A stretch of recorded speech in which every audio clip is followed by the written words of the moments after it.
이번 시간에는 카메라에 대한 내용 중에서요, 이 카메라 액세서리에 대한 내용을 가지고 잠깐 알아보도록 하겠습니다.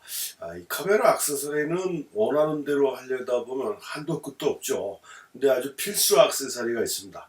없어도 그만인 액세서리도 있지만 꼭 있어야 되는 거, 또 있으면 좋은 그런 액세서리들이 몇 가지가 있는데요. 그 몇 가지 액세서리에 대해서 한번 알아보는 시간을 갖도록 하겠습니다. 첫 번째가 이 렌즈 후드라고 얘기할 수가 있는데요. 렌즈 후드는 뭡니까? 렌즈 앞에 끼우는 거죠. 렌즈 앞에 끼워서 뭐예요? 사각 밖에서 들어오는 빛을 차단해서 상의 선명도를 유지시켜주는 그런 역할을 해주는 게 렌즈 후드입니다. 그래서 우리가 그 모자를 쓴다든가 이 창 달린 그걸 쓰잖아요. 그 이유가 뭡니까? 이 직사광을 막아주고 이 눈부심을 방지해서 멀리 볼 수 있게 만들어주는 게 그 모자라든가 모자 창인데, 그런 역할을 해주는 게 렌즈 후드다라고 이렇게 보시면 되고요. 또 하나는 렌즈 보호 목적이 가지고 있는 게 또 렌즈 후드입니다. 그 이유는 뭐냐면 이 카메라를 떨어뜨릴 일은 많지는 않은 것 같지만 사진을 열심히 하고 몰입하다 보면 떨어뜨릴 때가 간혹 있을 수도 있다는 얘기입니다. 그래서 떨어지는데 이 렌즈가 바디보다 무거운 경우가 많아요. 그러다 보니까 렌즈가 밑으로 낮춰진 상태에서 떨어지는 경우가 많죠. 그래서 후드가 없으면 바로 렌즈가 지면에 닿으면서 충격이 굉장히 세서 비싼 렌즈를 한 방에 보낼 수 있는 상황이 생길 수도 있는 건데, 그 앞에 후드가 껴있다라 그러면 일차적인 충격을 렌즈 후드가 받아줬기 때문에 렌즈가 망가지는 경우를 완전하게 방지할 수는 없지만, 세게 떨어지면 렌즈까지 충격이 갈 수도 있지만, 그렇지 않은 경우는 후드만 손상이 되면서 렌즈를 보호해주는 그런 경우도 생길 수가 있기 때문에 그런 렌즈 보호 차원에서 사용하는 경우도 있고, 앞부분에 말씀드린 대로 잡광선을 막아서 상의 선명도를 유지해주는 거. 그래서 보시면 지금 여기 샘플로 올라온 거 보면 크기가 이제 다양하게 있지 않습니까? 이거는 렌즈의 초점거리에 따라 후드는 틀려진다는 얘기예요. 후드 하나 가지고 다양한 종류의 렌즈에 다 쓸 수 있지는 않습니다. 이렇게 뭐 유니버셜 후드라고 해서 벨로즈 형태로 돼가지고 좁아졌다 넓어졌다 하는 경우도 간혹 있긴 하지만, 가장 일반적인 후드는 이렇게 렌즈 하나에 사용하는 후드는 그러니까 초점거리에 따라서 다 다양한 후드를 써줘야 된다. 그래서 이렇게 앞부분이 일자로 잘린 후드가 있고요. 이런 건 다 단렌즈용 후드라고 보시면 돼요. 아니면 망원 계열 쪽에 줌 렌즈라든가 렌즈 파트는 다시 설명해 드리겠지만 이런 거고요. 일반적으로 광각에서 망원까지 사용하는 이런 형태의 줌렌즈 같은 경우는 이렇게 원형으로 되어 있어요. 짧은 부분이 있고 긴 부분이 있다는 얘기입니다. 이건 광각 계열 줌렌즈에 사용하는 렌즈 후드다. 그래서 이 초점거리에 따라 넓은 각이 필요할 때는 짧은 쪽이 맞는 거고요.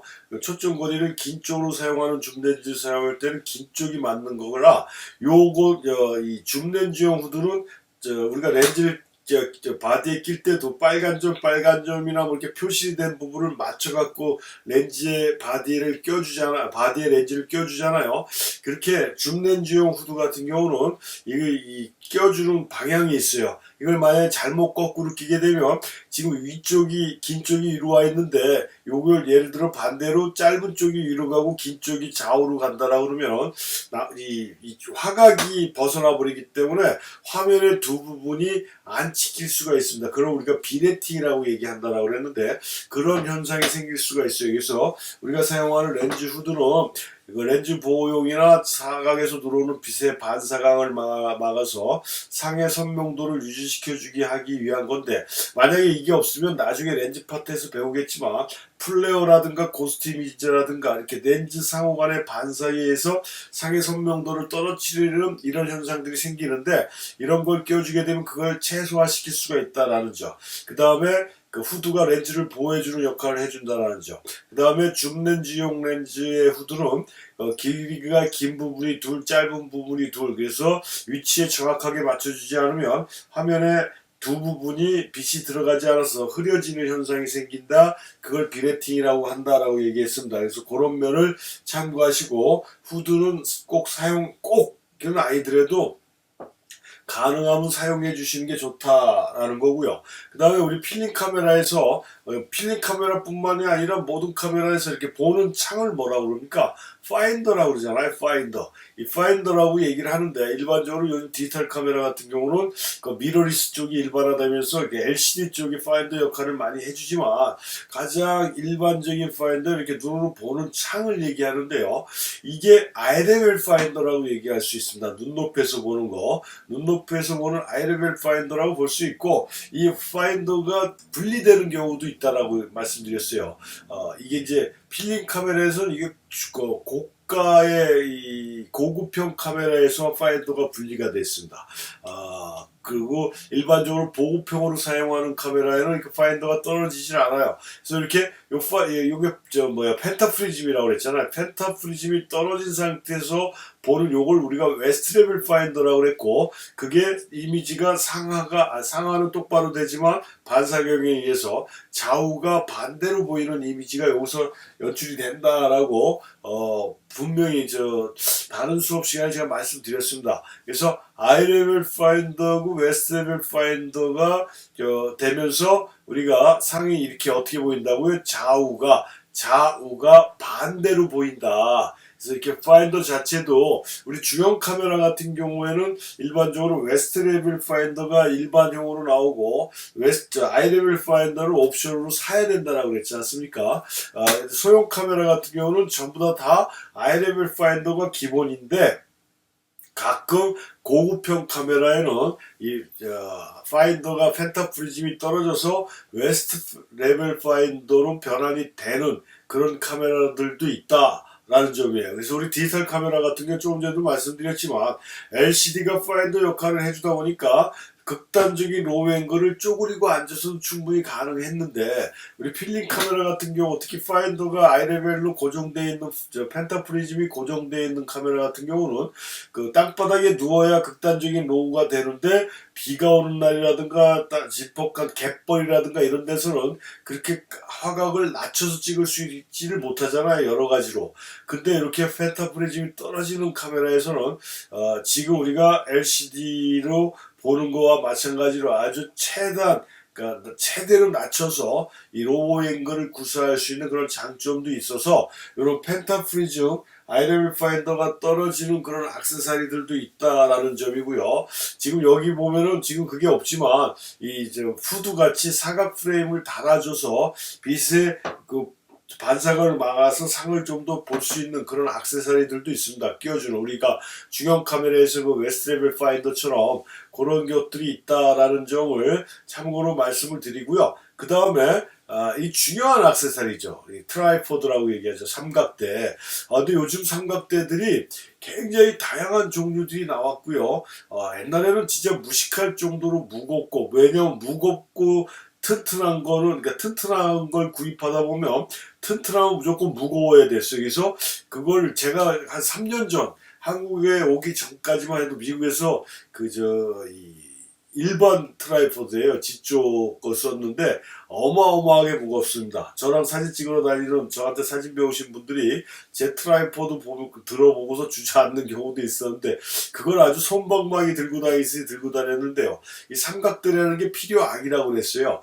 그래서 이게 없으면 꼭 필요한 경우가 나오고 갖고 다니려니까 어마어마하게 무겁고 힘들고 집어 던지고 싶을 때 특히 산 같은 데 올라갈 때는 진짜 애물단지거든요. 이것처럼 애물단지가 없는데 요즘은 이제 기술이 발전해서 카본으로 만들어 갖고 비행기 만드는 바디 만드는 그런 금속이라나 해서 카본이라고 해서 튼튼하면서도 가벼운 그런 트라이포드들이 옛날에는 굉장히 비쌌거든요. 근데 요즘은 또 너무 많은 브랜드에서 만들다 보니까 싸게 만들어지는 그런 트라이포드들이 많고 싸면서도 튼튼하고 가벼운 이런 삼각대들이 있다. 그래서 우리가 슬로우 샷다로 요즘 나오는 디지털 카메라 같은 경우는 기본적인 다른 카메라에 비해서 5 5스텝까지도 5스텝에서 8스텝까지 그 슬로우 셔터도 손으로 들고 찍어도 떨림 방지를 보증해주는 그런 바디들이 있어갖고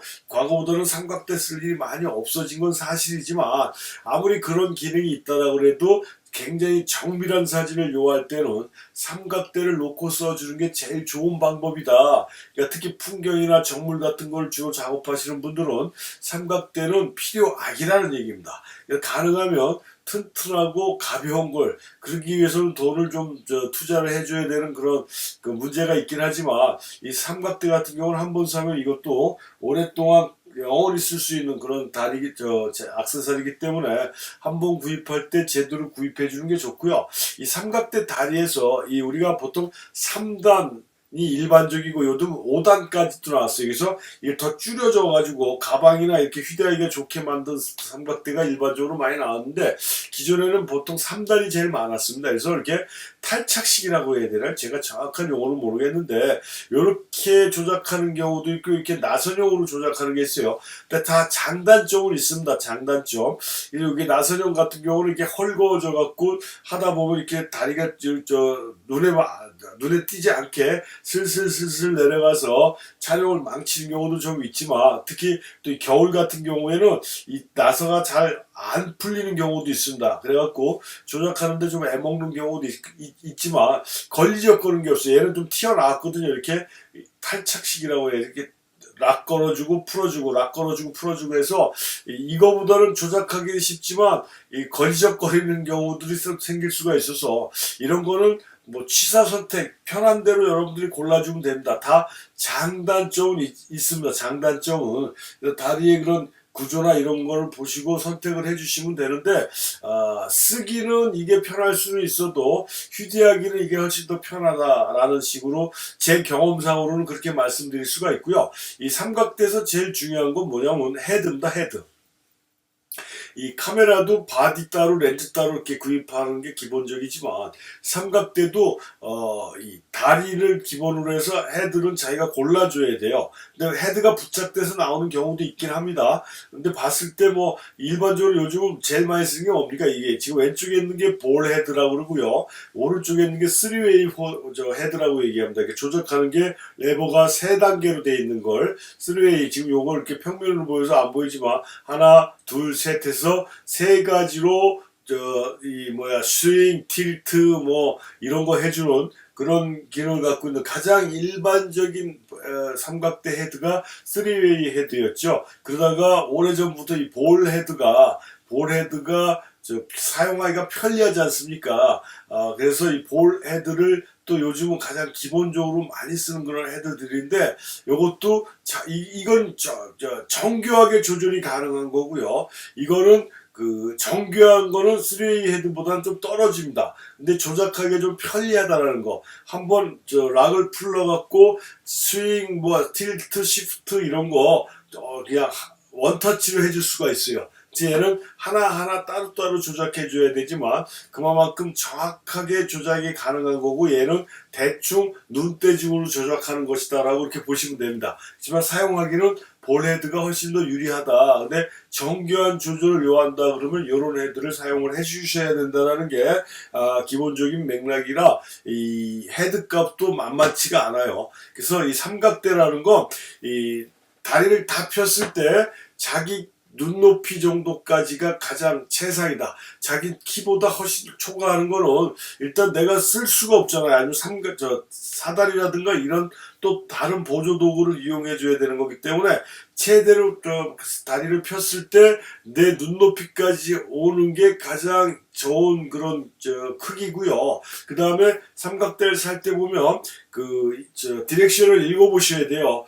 사용 설명서를 읽어보다 보면은 이 무게가 있어요. 이 다리는 몇 킬로그램까지 버틸 수가 있다라는 거. 그래서 자기 카메라의 무게, 렌즈를 달았을 때 무게까지 감안해서 그거보다 몇 배 더 무게를 감당할 수 있는 그런 구조의 삼각대를 사줘야 그 안정적인 촬영이 가능한 거지. 카메라하고 렌즈는 어마어마하게 무거운데 가볍고 다리에 힘도 없는 그런 삼각대를 쓰면은 안 쓰는 것만 못하다라는 점이죠. 그렇게 참고를 해서 구입을 해주면 삼각대는 크게 이렇게 특별히 신경 쓸 건 없다. 하지만 풍경 쪽이나 정물 쪽이나 이런 쪽의 작업이 주 작업이 될 것 같다라고 생각하시는 분들은 삼각대는 좀 전에도 말씀드렸지만 필요악이다. 꼭 선택을 구입을 해주시는 게 좋고요. 그 다음에 조금 기동성이 있으면서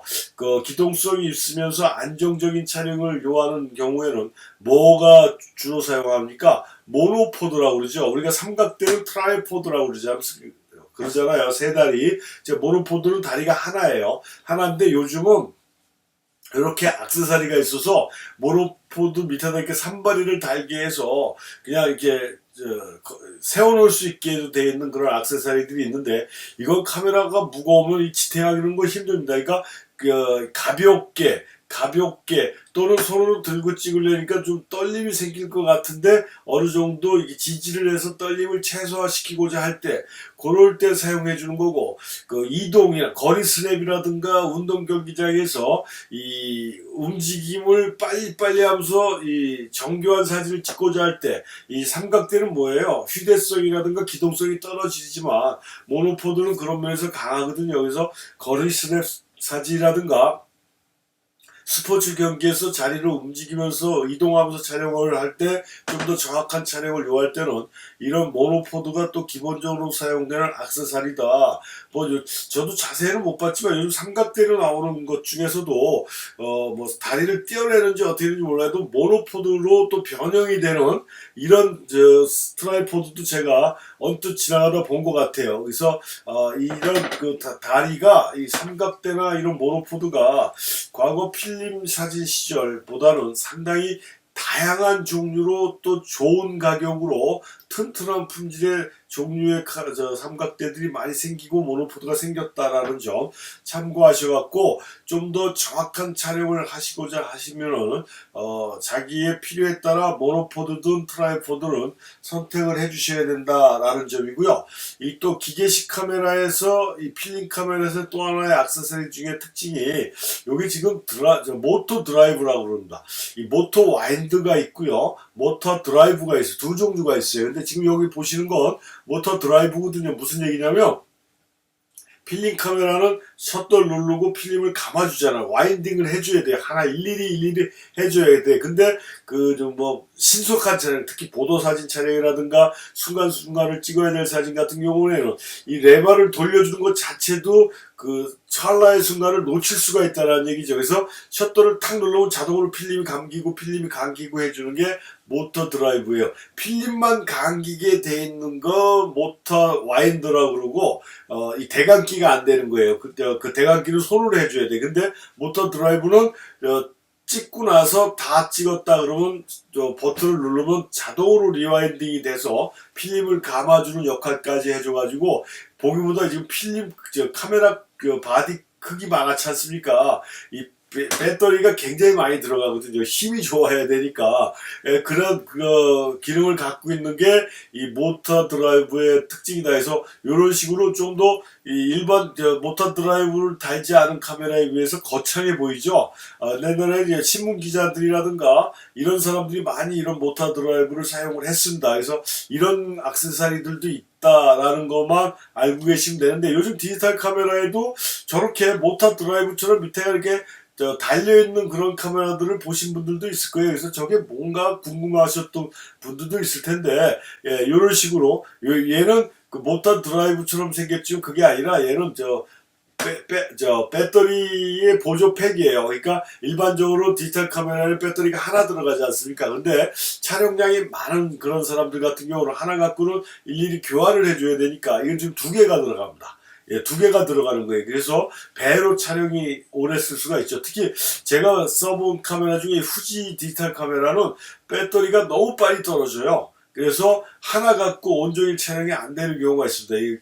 캐논 같은 경우는 그렇지 않은데 이 후지는 그런 경우가 있어요. 뭐 제가 쓰던 이 카메라가 좀 오래돼서 그런지 모르겠는데 배터리가 너무 빨리 떨어져서 제가 쓰는 이 후지 카메라 이 XT1이라고 지금 3가 4까지 나왔기 때문에 오래된 카메라는 오래된 카메라인데 이 배터리가 빨리 떨어져서 저는 이렇게 이 보조 액세서리를 달아갖고 두 개의 배터리를 넣고 사진을 찍는 경우가 있거든요. 그래서 이렇게 필름 사진에서는 저런 게 필름 카메라에서는 모터 드라이브라고 하지만 디지털 카메라에서는 배터리라는 것까지 같이 알고 계시면 도움이 될 것 같고요. 그 다음에 또 액세서리가 뭐가 있냐면 이 케이블 릴리즈라고 얘기하죠. 우리 디지털 카메라 같은 경우 전자 릴리즈라고 얘기도 하고 요즘 디지털 카메라는 스마트폰에 그 카메라 웹을 설치를 하면은 그 리모트 컨트롤도 가능하기 때문에 이런 케이블 릴리즈를 쓸 일이 많이 없지만 이 필름 사진에서는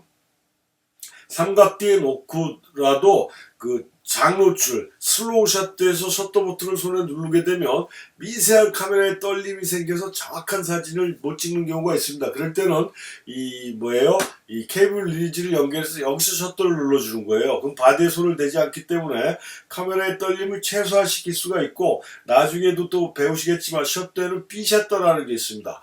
장노출을 사용하는 거예요. 우리가 일반적으로 사용하는 카메라에는 슬로우 셔터가 1초라 디지털 카메라로 따지면 30초까지가 있고 그 이상 되는 그 셔터가 없거든요. 그래서 만약 1분이나 2분이나 이런 특히 야경 촬영 같은 경우에 시간을 좀 오래 줘야 될 경우에는 셔터 버튼을 계속 누르고 있어야 돼요. B셔터에 놓게 되면 그 B셔터는 계속 열려 있는 거거든요. 근데 그 셔터 버튼을 계속 누르고 있으면 굉장히 떨림이 많이 생길 거 아닙니까? 그럴 경우 또 힘들기도 하고 그래서 이렇게 케이블 릴리즈를 달아가지고 셔터 버튼을 누르고 락을 걸어주고 1분이면 1분 동안 있다가 1분 지나서 락을 풀어주면 되는 거기 때문에 이런 보조 액세서리가 필수적이라고 볼 수가 있습니다. 이걸 우리는 케이블 릴리즈다라고 이렇게 얘기를 하는 거고요. 이게 또 필수 액세서리예요. 필수 액세서리. 없어도 쓸 수 있는 방법은 나중에 설명을 해드리겠지만 있는 게 좋다. 특히 장노출을 많이 쓰는 분들한테는 이런 케이블 릴리즈가 있는 게 좋다라고 말씀드릴 수가 있고 마지막으로 이 브라이트 프레임이라고 얘기합니다. 이 초점 스크린인데 초점 스크린에 이렇게 바둑판 모양으로 그려놨고요. 우리 디지털 카메라 같은 경우는 그 스크린을 이렇게 바둑판 모양으로 이 눈금을 만들어낼 수가 있어요. 세팅하게 되면 그게 왜 그래요? 수평 맞춰주기 위해서 아무리 내가 수평을 맞춘다고 해도 자꾸 달팽이관이에 문제가 있다라고 그러는지 수평이 안 맞는 경우가 있지 않습니까? 저도 특히 그런데 그래서 그걸 이 선을 구분해 주면 특히 이게 지금 대형 카메라의 초점 스크린인데 대형 카메라 같은 경우는 더더욱 그렇고 그래서 그런 그 수평이나 이런 걸 맞추는데 좀 더 편리하게 하기 위해서 스크린 자체에 선을 그려놓는 경우도 있고요. 우리 필름 카메라 같은 경우는 이 초점 스크린 교환이 가능합니다. 특히 펜타프리즘이 떨어진 앞에서 봤던 그런 카메라 같은 경우는 초점 스크린을 빼서 내가 원하는 걸로 바꿔줄 수가 있어요. 이건 나중에 또 설명을 해드립니다. 그래서 이렇게 이 브라이트 프레임이 그려져 있는 그런 스크린으로도 바꿀 수가 있고 여러 가지 자기가 그려도 되고 이런 식으로 되고 만약에 펜타프리즘이 떨어지지 않는데 초점 스크린을 바꾸고 싶다면 카메라 수리점에 가면 바꿔줘요. 이런 식으로 얼마든지 바꿀 수가 있는데 좀 더 편리하게 사용하기 위해서 이런 브라이트 프레임을 사용하는 경우도 있다라는 걸 또 참고해 주시면 되고 지금 여기서 빠졌는데 데이터백이라는 게 있습니다. 데이터백. 우리 지금 디지털 카메라 같은 경우는 뭐예요? 사진을 찍으면 셔터 스피드 하다못해 날짜까지 다 나오지 않습니까? 그 데이터백 우리 옛날에 필름 카메라, 컴팩트 카메라로 사진 찍어보신 분들은 기억나실 수도 있는데 특히 전자식 컴팩트 카메라 같은 경우에는 그 날짜라든가 이런 걸 조정해 놓으면 사진에 이렇게 날짜 이게 다 찍혀서 나와요. 이게 데이터백이거든요. 필름 카메라 그러니까 프로페셔널용 데이터백은 그게 날짜 같은 것도 세팅이 되지만 날짜 집어넣지는 않고 내가 촬영한 셔터나 조리개값을 찾아낼 수 있게 그런 데이터가 기록되는 그런 데이터백이 있어요. 그것도 많이 쓰지는 않지만 또 필름 사진에서 또 눈에 띄는 그런 액세서리다 이렇게 말씀드릴 수가 있습니다. 그래서 지금 몇 가지에 대한 액세서리를 알아봤는데, 뭐 액세서리라고 뭐 필터도 포함될 수 있지만 필름 사진에서 필터가 해주는 역할이 또 굉장히 많기 때문에 필터 파트는 제가 따로 떼서 설명을 해드립니다. 또 이외에 뭐 소소한 액세서리들이 상당히 많이 있는데, 그건 제가 강의를 진행하면서 생각날 때마다 한 번씩 또 말씀드리기로 하고요. 오늘 본 거는 가장 기본적인 액세서리를 기준으로 설명을 해드렸다라는 점을 말씀드리면서 이번 수업을 마치겠습니다.